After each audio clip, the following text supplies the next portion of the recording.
Assalamualaikum warahmatullahi wabarakatuh. Perkenalkan, nama saya Nirwanda Reika Ditsa. Saya salah satu mahasiswa Universitas Terbuka dengan prodi Sistem Informasi. Dengan nomor induk mahasiswa 0483444388. Saya berasal dari UPBJJ Surabaya. Video yang saya buat kali ini untuk memenuhi tugas 2 keamanan jaringan. Sebagaimana diberikan tugas sebagai berikut. Silahkan Anda melakukan praktikum sebagai berikut. Satu, pengamanan jaringan, yaitu praktikum konfigurasi net overload. Yang kedua, pengamanan jaringan, yaitu praktikum konfigurasi VPN set to set. Panduan mengerjakan, lakukan setiap tahapan praktikum dengan mengacu pada panduan praktikum yang tersedia dalam e-learning dan BMP MSIM 4404 keamanan jaringan. Laporan dan penilaian yang diminta di sini: perkenalan identitas mahasiswa, langkah-langkah praktek, lalu hasil dan analisa praktek, lalu kata-kata penutup. Sebelumnya kita dapatkan filenya sudah tersedia ya di aktivitas pertama di bagian ini ya teman. Nanti kalau kita buka ke sini, lalu kita download ke keamanan jaringan, lalu di sini. Oke, saya juga sudah mendownloadnya. Di sini kita nanti ke modul 5, lalu ke NAT paket di sini. Untuk soal nomor 1. Untuk soal nomor 2 nanti kita IP set to set. Oke, langsung saja. Saya juga sudah membuka Cisco paket trackernya. Oke, di sini saya sudah memberikan nama, alamat IP dari masing-masing device, mulai dari PC 0, 1, 2, 3, 4, dan juga web server FTP servernya. Tujuannya nanti agar tidak perlu kita melihat dari sini ya. Jadi sudah tampak di sini. Oke, untuk pengerjaan tugas 2 kita juga mengacu pada panduan praktikum yang telah disediakan di e-learning. Praktikum konfigurasi net overload. Ini untuk tahapan persiapan sesuai file Cisco paket trackernya sudah disediakan di aktivitas pertama. Kita tinggal download seperti yang sudah saya sampaikan sebelumnya. Lanjut, kita melalui browser yang terdapat di PC 0 mengakses web server pada http 192.168.20.5. Kemudian kita menekan tombol Go beberapa kali. Lalu di bagian web server kita membuka command prompt lalu mengetikkan mainstat.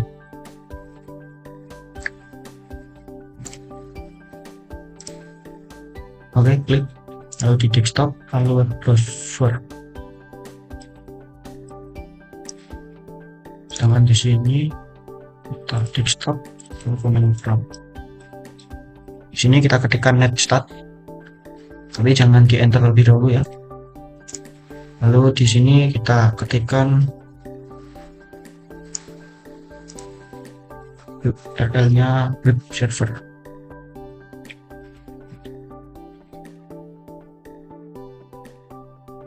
Oke, tujuannya menuliskan alamat IP tadi seperti ini ya. Kita bisa langsung mengetikkan tanpa harus membuka pada servernya, jadi langsung bisa kita inputkan. Oke, kita klik Go beberapa kali. Oke, selanjutnya di web servernya kita klik enter. Nah, tujuan PC 0 ke web server di sini adalah sejauh mana data kita diketahui oleh web server ya. Jadi data alamat IP kita bisa diketahui ketika kita mengakses web servernya. Di sini alamat IP kita 192.168.30 sesuai ya dengan ini titik 5. Oke, kita minimize terlebih dahulu. Selanjutnya kita ke PC 4 melalui command prompt kita mengakses FTP 192.168.20.10. Sini ya, PC 4 ke FTP server di sini.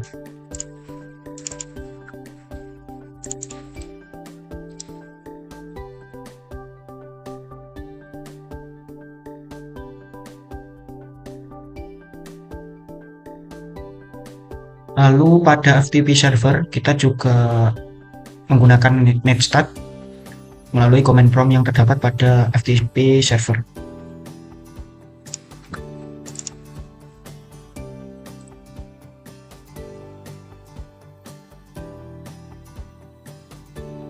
Jangan di enter terlebih dahulu.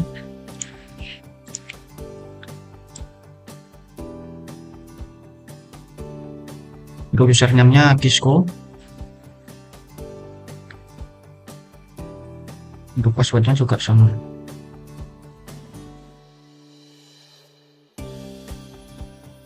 Oke, sudah ya. Lalu kita ke sini. Sebentar kita lihat bagaimana.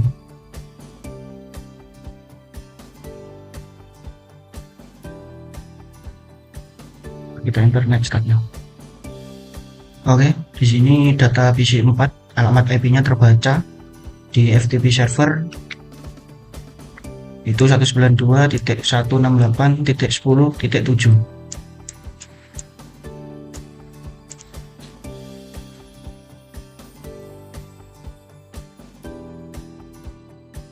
Ini ya, server diakses oleh host yang beralamat 192.168.10.7.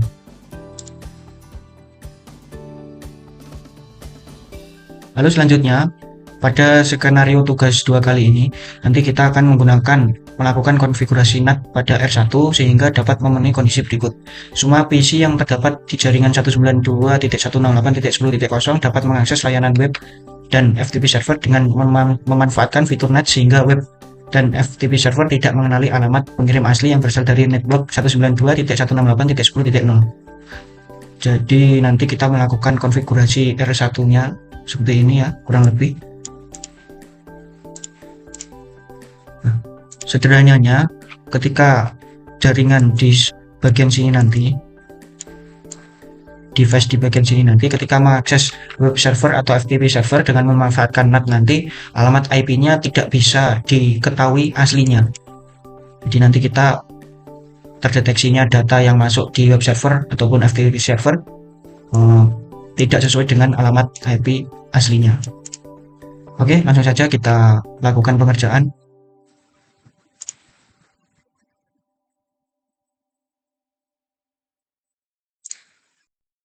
Oke, selanjutnya kita lakukan konfigurasi R1 sebagaimana yang dijelaskan di panduan.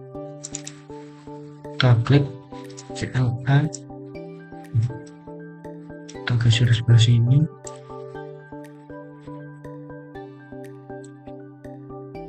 Ya, saya sandingkan, nanti kurang lebih konfigurasinya seperti ini.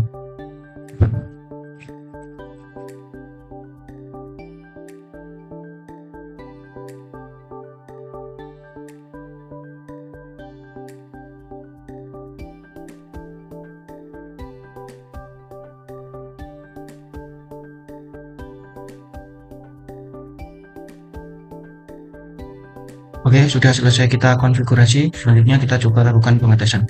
Jadi kurang lebih rekayasanya ini nanti alamat IP dari titik 10 di sini tidak akan terbaca oleh web server ataupun FTP server. Langsung saja.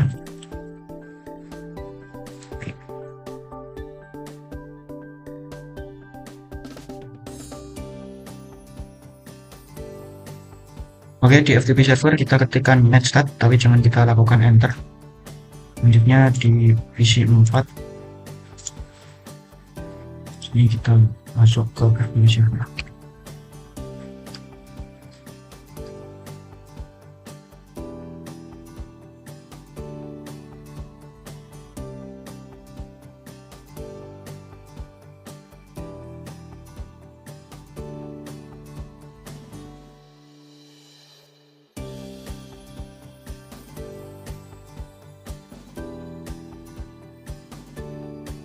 Di FTP server netstat-nya kita enter.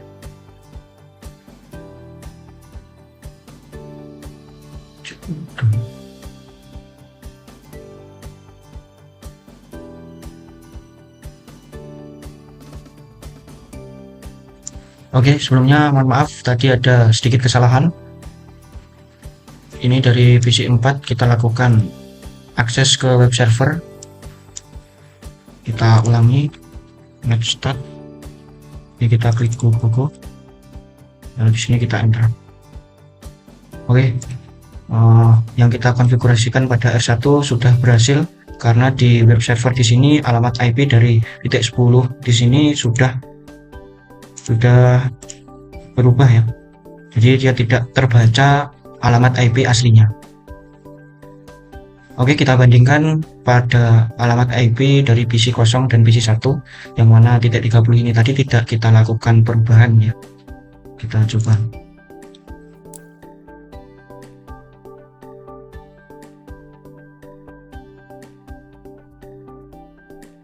Oke, di web servernya kita ketikkan next start, lalu di sini kita klik go, lalu next start di web server kita enter.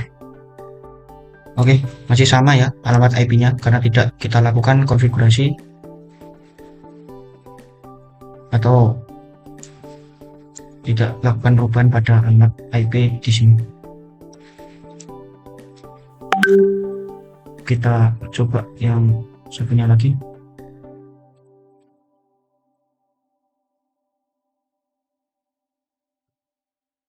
Ke FTP-nya.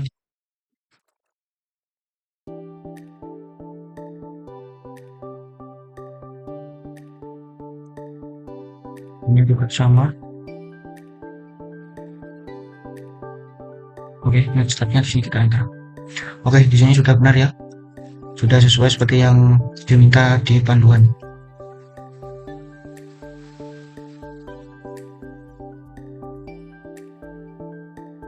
Tadi di PC kosong masih mengenali alamat aslinya,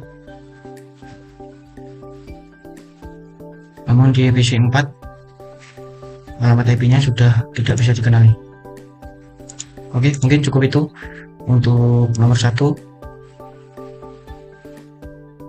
Oke, selanjutnya kita mengerjakan tugas 2 nomor 2, yaitu praktikum konfigurasi VPN set to set. Sebagaimana dijelaskan di panduan sebagai berikut.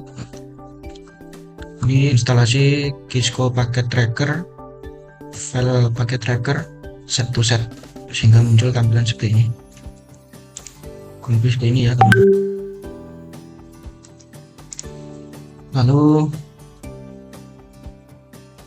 selanjutnya kita mengkonfigurasi router R1 dan R2 dan juga R3 dengan konfigurasi sebagai berikut ini.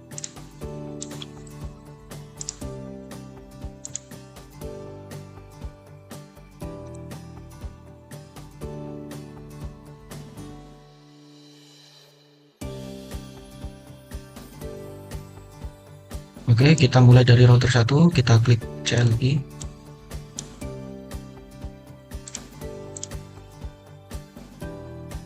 Saya letakkan di samping. Mudah kan. Kita ketik enter terlebih dahulu. Ini kita ketik config terminal.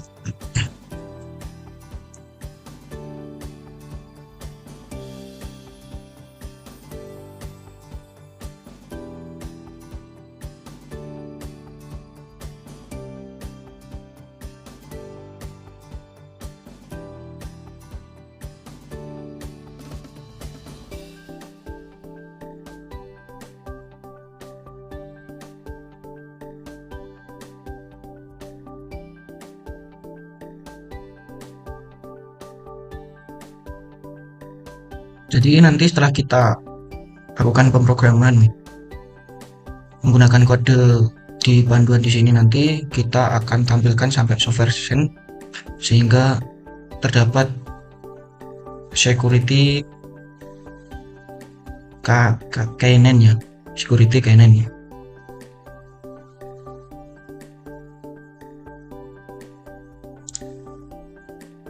Jadi ini VPN set to set di sini nanti sebenarnya sederhananya kita melakukan pengamanan jaringan.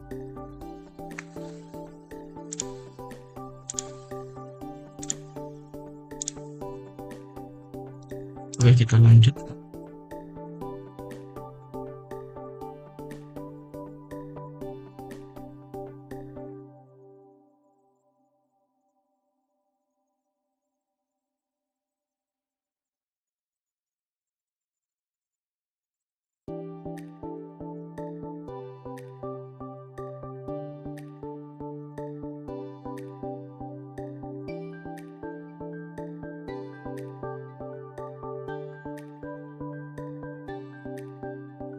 Kesalahan penulisan, salah bukan pengalaman lagi.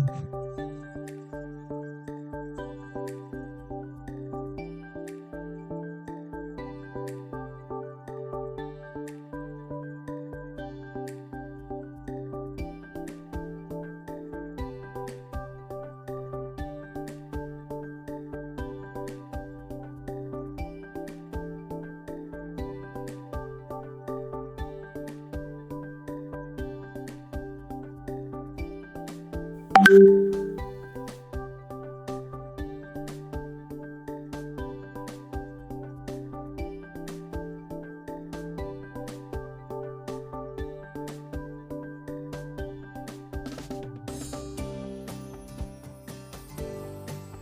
muncul pertanyaan di sini, yes atau no, kita ketikkan yes.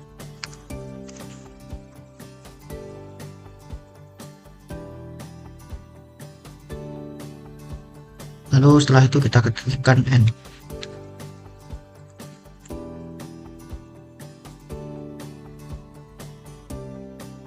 Lalu kita lanjutkan.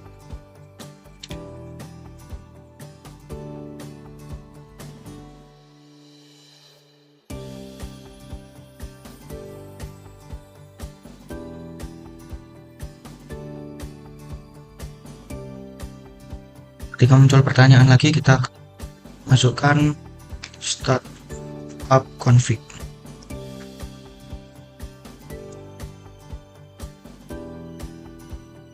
Lalu kita reload.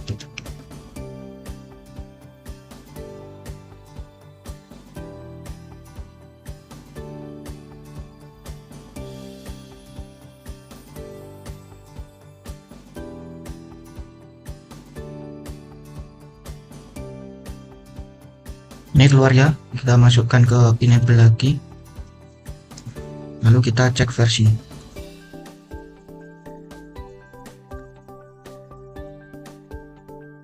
Ini kita klik enter, terus sampai muncul security keyman. Oke, di sini sudah muncul ya, sudah sesuai seperti yang diminta di panduan. Konfigurasi ini kita lakukan pada R2 dan juga R3. Maka sudah saya perlambat di bagian R1 nanti sebagai contoh pengkonfigurasian. Untuk R2 dan R3 nya saya percepat.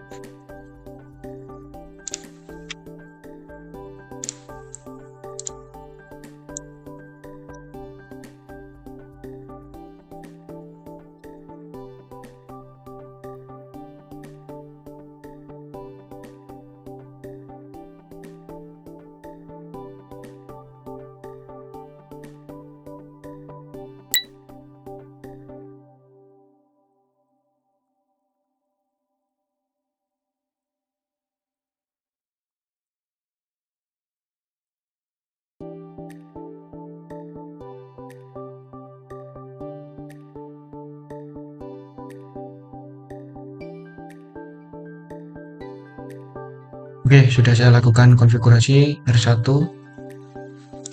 R2, dan R3. Kita ikuti petunjuk panduan berikutnya. Oke, selanjutnya kita diminta untuk melakukan konfigurasi parameter IPsec pada router 1 dan router 3 ya.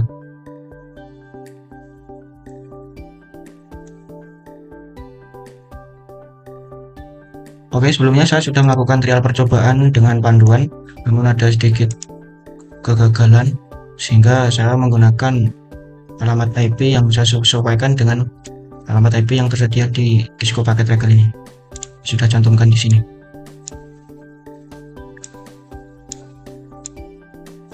Oke, nanti ini kita inputkan pada R1 sampai bawah ini.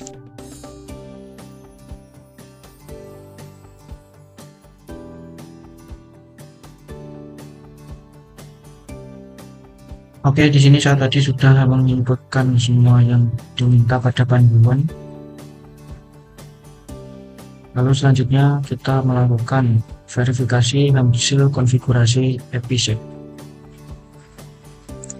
Oke, selanjutnya kita lakukan pengetesan sebagaimana diminta di panduan. Kirimkan paket dari PC 0 ke PC 1 menggunakan ping. Kalau otomatisnya seperti ini ya. Ini sudah berhasil. Oke, manualnya seperti ini. Kita coba testing.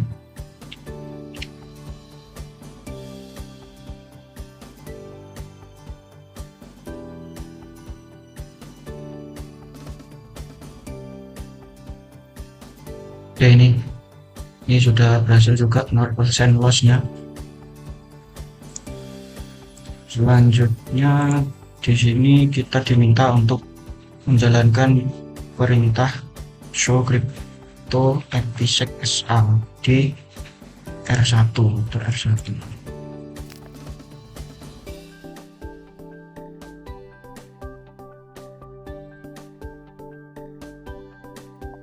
Juga sudah muncul ya. Mungkin itu teman-teman semuanya dan juga Bapak dosen. Apabila dari awal sampai akhir dalam saya mengerjakan tugas ini ada kurang lebihnya, saya minta maaf yang sebesar-besarnya. Mungkin kalau ada kekeliruannya bisa dibantu untuk pengkoreksian nanti. Sekian dari saya. Wassalamualaikum warahmatullahi wabarakatuh.